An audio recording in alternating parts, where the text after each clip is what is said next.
Bonjour tout le monde, je tiens à remercier l'Association tunisienne du droit constitutionnel, les organisateurs et les participants à ces journées dédiées à la mémoire de notre doyen, le professeur Abd Fattah Amr, sur la question de l'interprétation. Ma communication porte sur le rôle du juge constitutionnel dans la consécration du principe de séparation de l'État et de la religion dans une perspective comparatiste. Alors, je vais essayer de lier cette question, bien sûr, au problème d'interprétation. Récemment, j'ai consulté un article intéressant intitulé « Les multiples grammaires de la laïcité ». Pour vous dire les problèmes d'interprétation qui soulèvent la laïcité et les différentes conceptions du principe. Laïcité, séparation, neutralité religieuse, autonomie de l'État et de l'Église, indépendance des deux, distinction des sphères religieuses et politiques, le principe de séparation entre l'État et la religion est ambivalent. Il se conjugue au pluriel selon les pays et les contextes, la réalité politique, juridique, sociale et culturelle de chaque nation. Le professeur Jean Rivero a soulevé d'ailleurs en 1949 les problèmes d'interprétation liés aux principes, les divergences et les conflits dans un article de référence. Le sujet soulève également la nature de cette séparation. S'agit-il d'une séparation totale ou partielle, rigide ou souple? S'agit-il d'une neutralité maximaliste ou minimaliste? En tout cas, la séparation ne signifie pas aujourd'hui une ignorance du fait religieux. Même dans les pays les plus laïques, comme la France ou le Mexique, l'État n'ignore pas les religions, ne serait-ce qu'à travers la garantie des libertés religieuses et la protection de l'ordre public. Il y a également la notion polysémique de la religion et la difficulté d'interpréter cette notion. Alors, la différence entre les différentes religions, la différence entre religion et secte, c'est à travers le droit qu'il faut appréhender et définir la religion dans ce cadre. Le Comité des droits de l'homme des Nations Unies nous fournit une conception objective, neutre et quelque part laïque de la religion et des libertés religieuses. Cette conception renvoie aux religions théistes, non théistes, à la liberté de croire, de ne pas croire, de changer de religion, de ne pas révéler sa religion. Les libertés religieuses renvoient à l'aspect privé et public de la religion, à l'aspect individuel et collectif également. La liberté religieuse fait appel à d'autres libertés supports, comme la liberté d'expression, la liberté d'organisation, la liberté d'enseignement, d'association. Compte tenu des circonstances, cette communication s'articule sur trois axes. Le juge, d'abord, premièrement, le juge détermine la substance du principe, le contenu. Deuxièmement, le juge dégage le principe, et là, il s'agit d'une construction prétorienne du principe de séparation. Et troisièmement, on va analyser les accommodements avec le principe au nom de la coopération entre l'État et la religion ou au nom de la prise en considération des libertés religieuses et des droits humains. La perspective de la publication d'un article sur cette question sera ainsi l'occasion pour mieux développer l'analyse, spécialement en ce qui concerne les aspects liés aux accommodements, à la coopération entre l'État et les religions, aux libertés religieuses et aux droits humains. D'autres modèles seront mieux analysés, comme le modèle américain, l'Amérique latine, le Canada et l'Europe. Alors, premièrement, le juge détermine la substance du principe. En France, la République est laïque, mais son contenu n'est pas évident. Il est souvent laissé à l'appréciation des juges.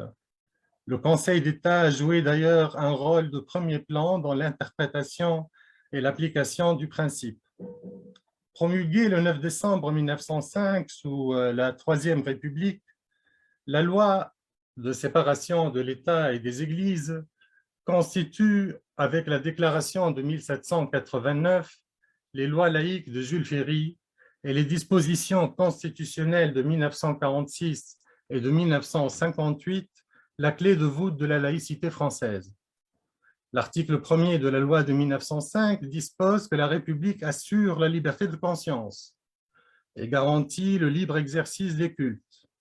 L'article 2 ajoute que la République ne reconnaît, ne salarie, ni ne subventionne aucun culte. La loi de séparation est donc une loi de neutralité, mais également une loi de garantie. Alors, ce n'est qu'en 1946 que le principe de laïcité a reçu une consécration constitutionnelle, sans toutefois définir la notion ni développer ses implications. L'article 1er de la Constitution dispose que la France est une république indivisible, laïque, démocratique et sociale. Le préambule fait référence à l'enseignement laïque, réaffirme les droits et les libertés consacrés par la Déclaration de 1789 et les principes fondamentaux reconnus par les lois de la République. La Constitution de 1958 intègre le préambule de la Constitution précédente et l'article 1er reprend celui de 1946 tout en ajoutant une référence à la non-discrimination et au respect des croyances. Le juge constitutionnel français a hésité longtemps à fournir une définition à la laïcité et à déterminer son contenu. L'interprétation du juge suivait une démarche progressive. Il a affirmé d'abord que la laïcité est indissociable de la liberté de conscience et de religion, et que la liberté de conscience est un principe fondamental reconnu par les lois de la République, décision du 23 novembre 1977. Il a également établi que le principe de neutralité et le principe d'égalité sont des principes constitutionnels et fondamentaux qui régissent le service public. Décision du 18 septembre 1986 et du 23 juillet 1996. Le juge a franchi encore un pas avec sa décision du 13 janvier 1994, en effectuant une référence directe au principe de laïcité, sans toutefois définir le principe ni développer ses implications. Il s'est juste contenté d'analyser le principe d'égalité, et on le sait très bien, ce principe est un principe cardinal de la laïcité. En 2004, le Conseil constitutionnel a été amené à se prononcer sur la question de la laïcité à l'occasion du contrôle de contrariété du traité établissant une constitution européenne à la constitution française. Le problème était le risque de remettre en cause la loi du 15 mars 2004 sur l'interdiction des signes religieux ostensibles à l'école publique par le juge de Strasbourg. Dans la décision du 19 novembre 2004, le juge a interprété les normes européennes et les normes internes et la loi de 2004. Il a établi les conditions de la conformité à la Constitution. Pour le juge, les articles 1, 2 et 3 de la Constitution s'opposent à ce que soient reconnus des droits collectifs à quelque groupe que ce soit, définis par une communauté d'origine, de culture, de langue ou de croyance. Le juge déclare à cette occasion que les dispositions de l'article 1er de la Constitution, au terme desquelles la France est une république laïque, interdisent à quiconque de se prévaloir de ses croyances religieuses pour s'affranchir des règles communes régissant les relations entre collectivités publiques et particuliers. L'interprétation du juge se démarque de la conception libérale de la laïcité, longtemps consacrée par le Conseil d'État. Elle s'inscrit dans une conception républicaine de la laïcité qui s'oppose au communautarisme et au droit collectif. Cette interprétation se prononce contre les arrangements différenciés et les accommodements pour les juges, pour les groupes religieux et culturels. Bien évidemment, cette interprétation a été critiquée par les partisans du multiculturalisme et des accommodements. Avec le changement de mode de saisine du Conseil constitutionnel, et l'entrée en vigueur de la question prioritaire de constitutionnalité en 2010. Le juge a clarifié enfin sa position et il a de manière inédite précisé le principe constitutionnel de laïcité. La décision du 21 février 2013, Association pour la promotion et l'expansion de la laïcité, a été l'occasion pour le juge de déterminer enfin la substance du principe de laïcité et de préciser les éléments constitutifs du principe. Dans son interprétation de la norme de référence, le juge s'est référé à l'article 10 de la Déclaration de 1789, à la loi de séparation de 1905 et aux travaux préparatoires des constituants de 1946 et de 1958.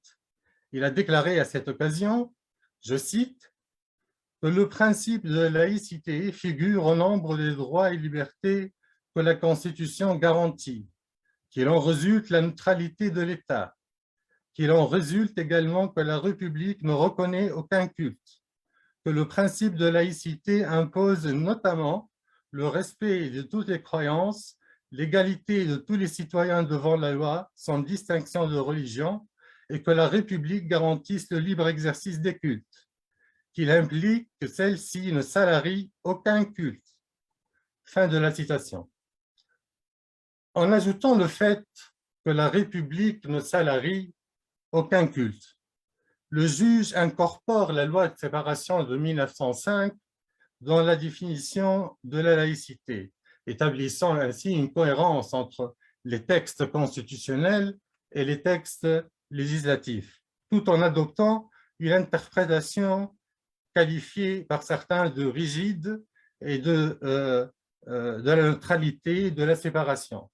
L'interprétation du juge laisse entendre qu'il va déclarer l'inconstitutionnalité des dispositions concordataires régionales en Alsace-Moselle, puisqu'il adopte une conception maximaliste de la neutralité et de la séparation en se référant à la loi de 1905.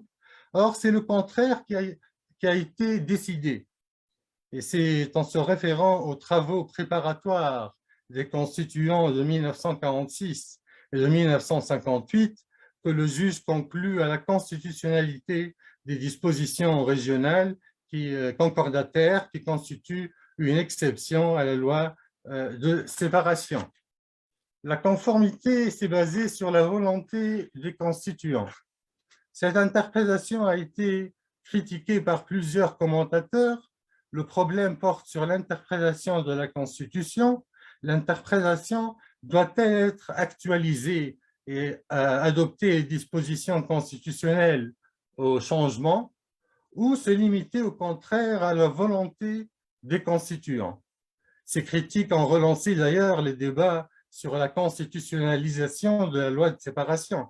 Le président de la République à l'époque, François Hollande, a proposé en 2012 la constitutionnalisation des articles 1er et 2 de la loi de 1905, tout en déclarant après qu'il faut garder les dispositions particulières en Alsace-Moselle. Passons à la Turquie, un pays qui s'est inspiré largement de la laïcité française. En Turquie, l'année 1937 marque la véritable introduction du principe de laïcité dans le texte constitutionnel. L'article 2 de la Constitution de 1982 garantit le principe de laïcité.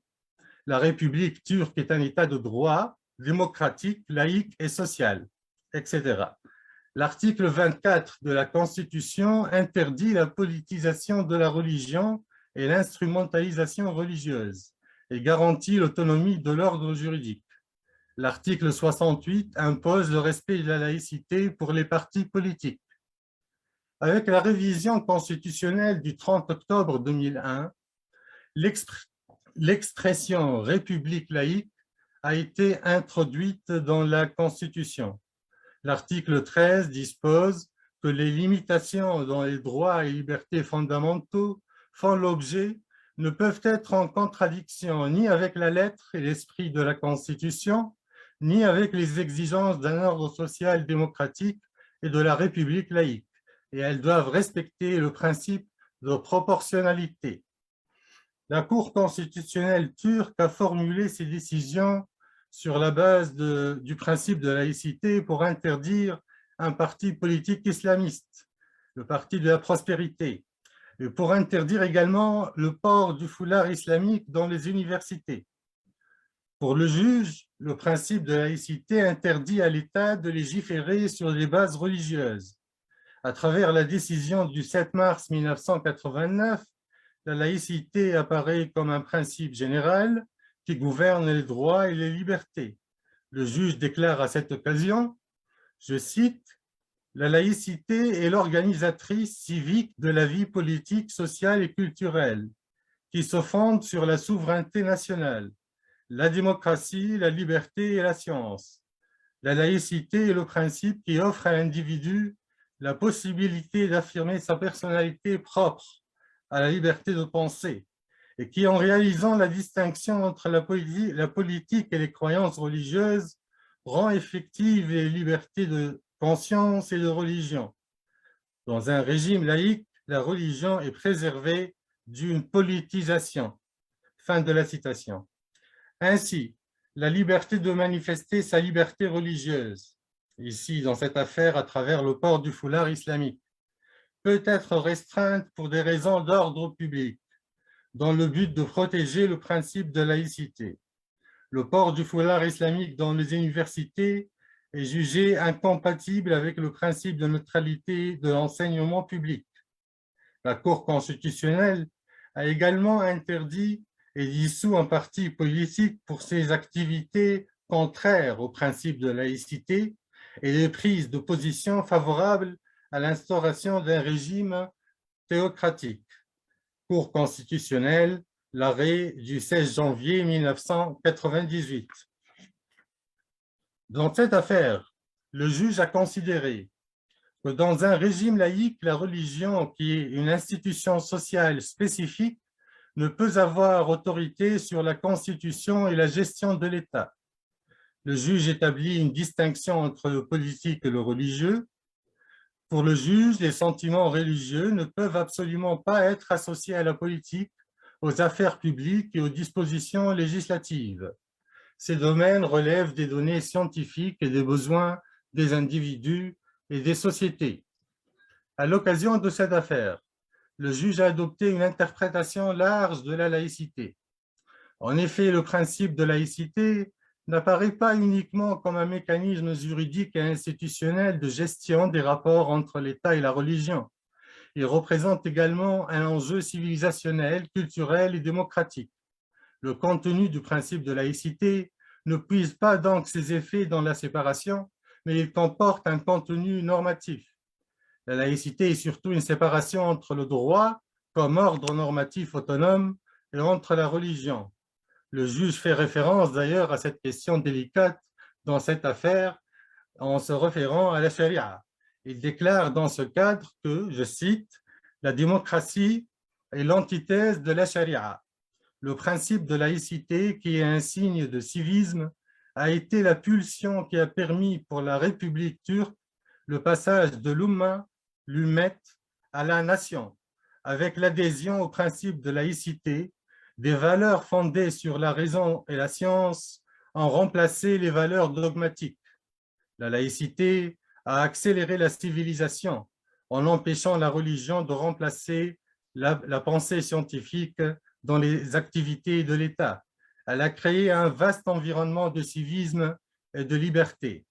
Arrêt du 16 janvier 1998. Alors pour le juge, l'activité et les discours du parti politique, le Parti de la Prospérité, Refah Partezi, et ses dirigeants sont incompatibles avec le principe de laïcité, le principe de la prééminence de l'ordre juridique et avec les exigences du régime démocratique. Le juge constitutionnel a retenu 3 motifs de dissolution sur la base de la violation du principe de laïcité. Le parti, d'abord, désire instaurer un système multijuridique discriminatoire fondé sur l'appartenance confessionnelle. Le parti veut appliquer les normes de la charia et le parti se réfère au djihad, la guerre sainte, comme méthode politique. En Turquie, depuis la victoire des islamistes en 2002, le régime opère une islamisation progressive de la société à travers les symboles religieux et les programmes scolaires, ainsi que les positions hostiles aux droits des femmes, à l'avortement et aux droits des minorités sexuelles. Les interdictions du port du voile ont été levées dans les administrations, le Parlement et l'université. Défenseurs traditionnels du principe de laïcité en Turquie, l'armée, les universités, l'appareil judiciaire et la Cour constitutionnelle ont été largement neutralisés et domestiqués par le régime populiste d'Erdogan. Passons aux États-Unis. Les États-Unis sont le premier pays à proclamer la séparation du religieux et du politique. Le principe de séparation est associé à l'adoption du Bill of Rights et du premier amendement.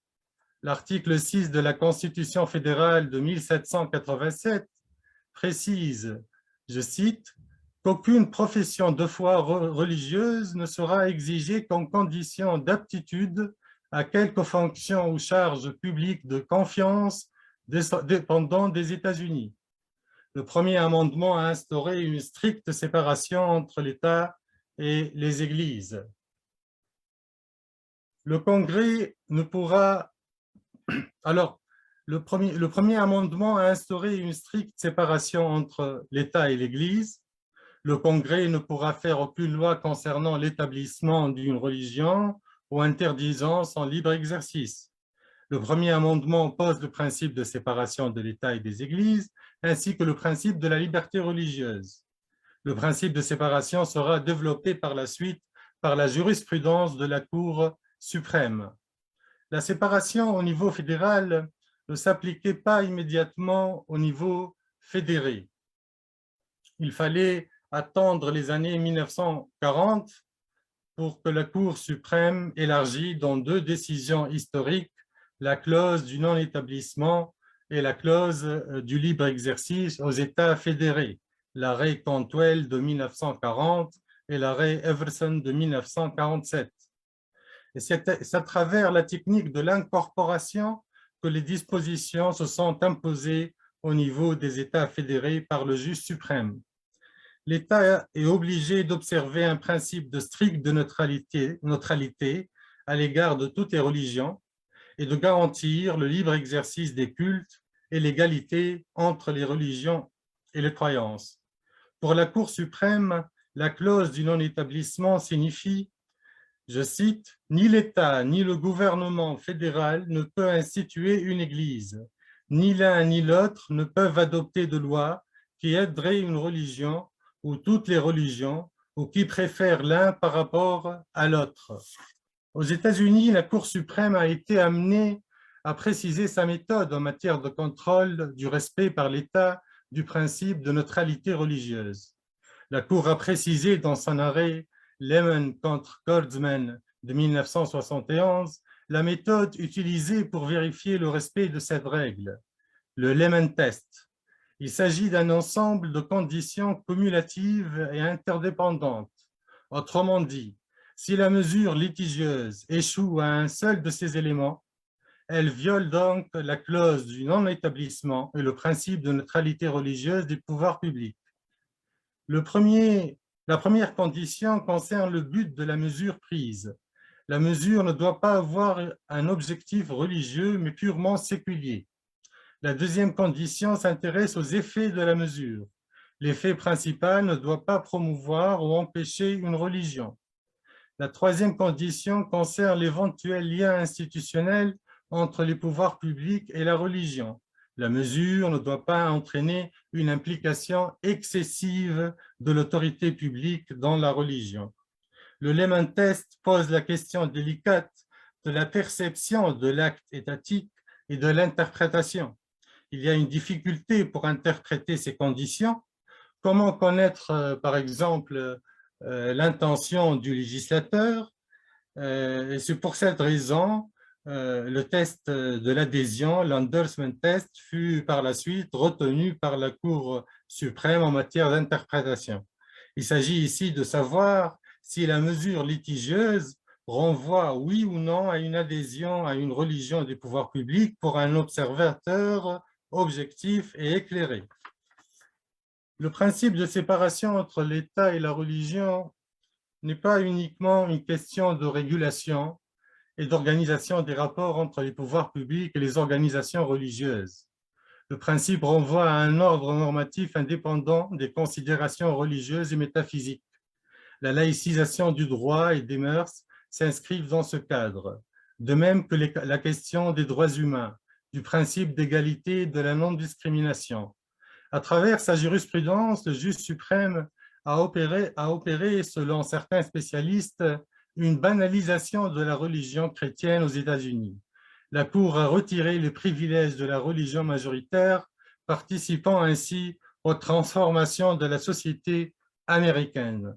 L'impact de la jurisprudence est particulièrement manifesté au niveau du droit à l'avortement, des droits des minorités sexuelles et de la présence de la religion à l'école publique. Au niveau du droit à l'avortement, la Cour suprême a autorisé l'avortement au nom du respect de la vie privée garantie par le 14e amendement, l'arrêt Roe contre Wade de 1973. Selon le juge suprême, le droit à la vie privée protège la décision d'une femme de se faire avorter. Cependant, ce droit doit être mis en balance avec les intérêts de l'État dans la réglementation de l'avortement.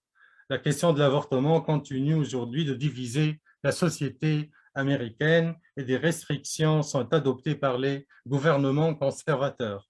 Au niveau des droits des minorités sexuelles, la Cour suprême a légalisé le mariage homosexuel sur l'ensemble du territoire au nom du principe d'égalité de tous devant la loi garanti par le 14e amendement, l'arrêt James Obergefell de 2015. Elle a également déclaré le 15 juin 2020 que la loi fédérale de 1964 pour les droits civiques, qui interdit les discriminations liées à la race, à la couleur, à la religion, au sexe et aux origines nationales, s'applique également aux discriminations à l'emploi fondées sur l'orientation sexuelle et l'identité de genre. Désormais, l'interdiction des discriminations concerne également les salariés homosexuels et transgenres. C'est l'arrêt Bostock de 2020. Au niveau de la présence de la religion à l'école publique, la Cour suprême a interdit les prières et les actions de recueillement ou de méditation organisées par les écoles publiques. Du moment où la prière est organisée ou parrainée par l'établissement scolaire public, elle est interdite au nom du principe du non-établissement et du premier amendement. En dehors de cette restriction, les écoliers, les lycéens sont libres d'afficher leur appartenance religieuse ou séculière au nom du principe sacré aux États-Unis de la liberté d'expression religieuse. Ainsi, l'adoption d'une loi qui interdit les signes religieux à l'école, comme c'est le cas en France, n'est pas envisageable aux États-Unis. Le deuxième axe de cette communication concerne la construction du principe par le juge constitutionnel. Le juge dégage carrément le principe de laïcité. Alors, contrairement à d'autres États qui consacrent expressément le principe de laïcité ou le principe de séparation dans leur constitution ou législation, il n'existe pas en Italie une consécration explicite de la laïcité ni une définition de la forme de l'État dans la Constitution. C'est donc au niveau interprétatif que la Cour constitutionnelle a déduit que la laïcité est un principe constitutionnel suprême. En Italie, le principe de laïcité a été dévoilé progressivement. C'est avec la Constitution de 1948 que la laïcité de l'État fera progressivement son chemin dans l'ordre juridique italien. C'est à travers un processus d'interprétation, de déduction et de rapprochement entre plusieurs dispositions juridiques que le principe est finalement dégagé par le juge constitutionnel dans son arrêt numéro 203 du 11 avril 1989. L'origine de l'affaire est liée à l'enseignement de la religion à l'école. Des parents d'élèves ont estimé que l'enseignement de la religion à l'école publique viole la liberté de ne pas croire, garantie par la liberté religieuse, ainsi que le principe de non-discrimination et le principe de l'autonomie et l'émancipation de l'élève. Le juge dégage le principe sur la base d'une interprétation déductive d'un ensemble d'articles constitutionnels, articles 2, 3, 7, 8 et 19, qui garantissent les droits de l'homme, le principe d'égalité et de non-discrimination, l'égalité devant la loi de toutes les confessions religieuses et la garantie de la liberté religieuse. Le juge se réfère également à l'article 7 de la Constitution qui définit l'État et l'Église, chacun dans son domaine indépendant et souverain.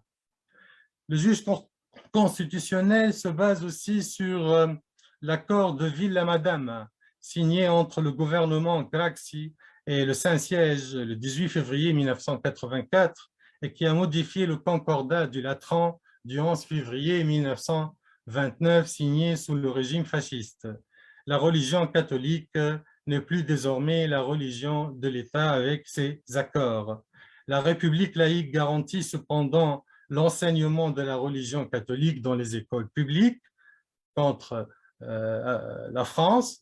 Le juge constitutionnel a constaté dans cette affaire l'existence du pluralisme confessionnel et culturel et la garantie de la liberté de conscience. La décision fondatrice de 1989 envisage la laïcité non comme une indifférence de l'État envers les religions, mais comme une garantie pour la sauvegarde de la liberté de religion dans le cadre d'un régime de pluralisme confessionnel et culturel. Le juge évoque également à cette occasion la question de la morale religieuse et son rapport avec l'ordre juridique et l'État. Pour le juge, le principe suprême de laïcité ou de non-confessionnalité de l'État implique que la religion et les obligations morales qui en dérivent ne peuvent être imposées comme fin de l'État. Le juge constitutionnel italien dégage le principe de laïcité tout en combinant ce principe avec l'organisation du pluralisme religieux. Le principe intègre également le traitement particulier accordé à l'Église catholique au nom du Concordat, ainsi que les accords conclus avec les autres religions. Le principe de laïcité n'exclut pas la référence aux valeurs chrétiennes ou un traitement particulier pour le catholicisme. En Italie, la question du droit concordataire a donné à la Cour constitutionnelle l'occasion pour affirmer la primauté des droits fondamentaux sur les juridictions confessionnelles. Dans son arrêt numéro 508 du 20 novembre 2000, le juge constitutionnel a estimé que l'article 402 du Code pénal, qui prévoyait l'offense à la religion de l'État, était contraire à la Constitution. Dans cet arrêt, le juge s'est basé sur le principe d'égalité des citoyens sans distinction religieuse et sur le principe de l'égale liberté devant la loi de toutes les confessions religieuses. En vertu de ces deux principes, le juge a estimé que l'égale protection de toute personne doit être assumée, quelle que soit sa confession. En Colombie, le juge constitutionnel a joué également un rôle important dans la consécration de la laïcité, de la neutralité religieuse de l'État et de la séparation entre l'État et l'Église. La Constitution de 1991 a traduit juridiquement la sécularisation de la société colombienne et le pluralisme religieux et culturel de la société. Le préambule invoque l'aide de Dieu, mais il s'agit, selon le juge constitutionnel, d'un Dieu générique, sans aucune référence au catholicisme ou à l'Église catholique. D'ailleurs, cette position est partagée par le juge constitutionnel brésilien qui a déclaré que la référence à la protection de Dieu dans le préambule de la Constitution de 1988 n'a pas une portée normative, mais symbolique. Arrêt de la Cour suprême fédérale du 15 août 2002. Pour le juge, il s'agit d'une simple invocation qui a un caractère général et non relatif à une Église en particulier. C'est à partir de la nouvelle Constitution, puis avec l'adoption de la loi sur le statut de la liberté religieuse du 23 mai 1994, que le juge dégage le principe de laïcité dans une construction prétorienne qui englobe les fondements les caractéristiques et les implications du principe. Dans la décision numéro 27 de 1993, le juge a déclaré inconstitutionnel plusieurs articles du Concordat de 1973 sur la base de la violation par l'État du principe d'égalité entre les religions. Dans cette décision, le juge a employé le terme laïcisme comme synonyme de laïcité. Il a déclaré dans ce cadre qu'on a établi un laïcisme d'État qui autorise à celui-ci une fonction arbitrale des différences religieuses de pleine indépendance face à toutes les croyances. Le terme laïcisme ne sera plus employé dans les jugements postérieurs de la Cour. Le juge va utiliser les termes laïcité, neutralité, sécularisme, non-confessionnalité et séparation. Dans sa décision numéro 350 de 1994, le juge a déclaré que la laïcité implique la séparation entre l'État et les Églises et la neutralité en matière religieuse. L'État laïque ne peut pas établir la prééminence juridique de certaines croyances religieuses. À travers la jurisprudence constitutionnelle du juge colombien, on constate la volonté de rupture avec le régime confessionnel établi par la Constitution de 1886 et reconduit dans une certaine mesure par la Constitution de 1957. Dans la décision numéro 193 de 1999, le juge a déclaré qu'il n'est pas permis à l'État d'établir une religion particulière et de l'imposer à ses citoyens. Pour le juge, la neutralité de l'État à l'égard du projet de vie des citoyens interdit aux fonctionnaires d'imposer aux particuliers un culte déterminé ou une croyance particulière. La morale religieuse ne peut constituer un fondement à l'ordre juridique et à la coexistence citoyenne. Décision de 2002. Là encore, on constate que pour le juge constitutionnel, le principe de séparation n'est pas uniquement un principe institutionnel ou organique ou politique, mais surtout un principe normatif dans le sens où la séparation est une séparation entre le droit et les normes religieuses. Cet aspect a été d'ailleurs souligné par le juge constitutionnel turc en ce qui concerne la charia et les normes confessionnelles dans l'affaire relative à la dissolution du Parti de la Prospérité. Dans sa décision numéro 152 de 2003, le juge constitutionnel colombien a estimé que l'État ne peut pas prendre des décisions ou des mesures qui ont un but religieux ou adopter des politiques et des actions qui privilégient ou défavorisent une religion ou une église. Le principe de neutralité oriente l'État, ses organes et les autorités en matière religieuse. Il est constitutionnellement prohibé que l'État s'identifie formellement ou explicitement avec une religion ou une église. En matière d'interprétation, on constate que le juge constitutionnel colombien s'inspire de son homologue américain et du Lemon Test développé par ce dernier, spécialement en ce qui concerne le caractère séculier des actes publics et de l'intervention étatique. Pour le juge colombien, l'État doit éviter que les fondements des décisions prises par les pouvoirs publics aient une nature religieuse, ce qui s'oppose au principe de sécularité étatique. Décision numéro 766 de 2010. Le jugement numéro 1175 de 2004 a supprimé la présence d'un représentant de l'Église catholique dans le comité de classification des films. Selon le juge, il n'est pas admissible de privilégier la vision particulière de l'ordre social et moral qu'à la confession catholique, ce qui est inacceptable à la lumière des principes qui fondent l'État colombien comme un État laïque. Dans cette décision, le principe de laïcité se base, selon le juge, sur la séparation entre l'État et les églises, l'interdiction d'ingérence mutuelle entre les deux, l'élimination normative de la religion catholique comme élément essentiel de l'ordre social, le renoncement au sens religieux de l'ordre social et l'interdiction de privilèges accordés à la religion catholique. Dans le jugement numéro 817 de 2011, le juge emploie l'expression État laïque ou séculier. Il l'oppose à l'État religieux. La Cour considère que le fondement ou la motivation des décisions que prennent les pouvoirs publics ne peuvent pas être d'une nature religieuse. Dans le cas contraire, le principe de sécularisation étatique serait violé. Dans cette décision, le juge fait référence à la notion de la morale, estimant dans ce cadre qu'il y a différentes formules éthiques et morales existantes dans la société et qu'il y a diverses façons de comprendre l'éthique, la morale et en général différents scénarios axiologiques, tous également valables et sans aucune autre limite que la validité des droits fondamentaux. Cette référence nous rappelle d'ailleurs la position du Comité des droits de l'homme des Nations Unies sur la conception de la morale.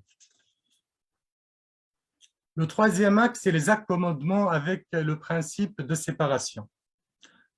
Deux idées centrales structurent cet axe. Réservé aux accommodements. Wassim, s'il te plaît, est-ce que tu peux résumer un peu, s'il te plaît? On a pris beaucoup de retard, donc si tu peux ramasser un peu ce qui reste. D'accord, il reste, bon, d'accord. Merci. Dans cette partie réservée aux accommodements, aux assouplissements apportés au principe de séparation, deux idées centrales vont être analysées. D'abord, la coopération et la collaboration entre l'État et les organisations religieuses et les religions. Et le deuxième axe, c'est l'articulation entre le principe de séparation et la garantie des libertés religieuses.